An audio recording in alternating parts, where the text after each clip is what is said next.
एक दिन की बात है। मौसम खुशगवार था, हल्की हवा चल रही थी और सूरज अपनी सुनहरी किरणें जमीन पर बिखेर रहा था। एक खूबसूरत सा सफेद रंग का खरगोश, जिसके कान लंबे और आंखें चमकदार थीं, एक बड़े चेरी के पेड़ के नीचे बैठा था। उसका पेट खाली था और वह बहुत भूखा था। पेड़ पर चमकती हुई लाल लाल चेरियां उसके दिल को बहुत भा रही थीं।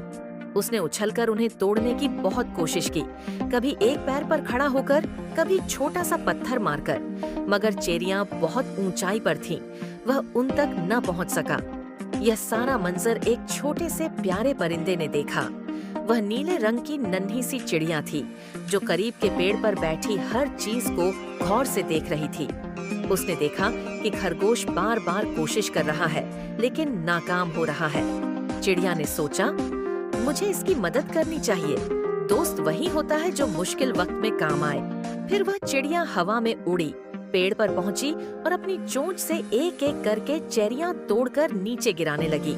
खरगोश ने हैरानी से देखा, फिर खुशी से उछलने लगा।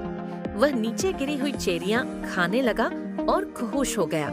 चेरियां खाकर जब खरगोश का पेट भर गया, तो वह चिड़िया के पास गया और बोला, तुमने मेरी मदद की, तुम मेरी सच्ची दोस्त हो, शुक्रिया। चिड़िया मुस्कुराई और बोली, दोस्ती का मतलब ही यही है, एक दूसरे की मदद करना। तब से वह चिड़िया और खरगोश बेहतरीन दोस्त बन गए।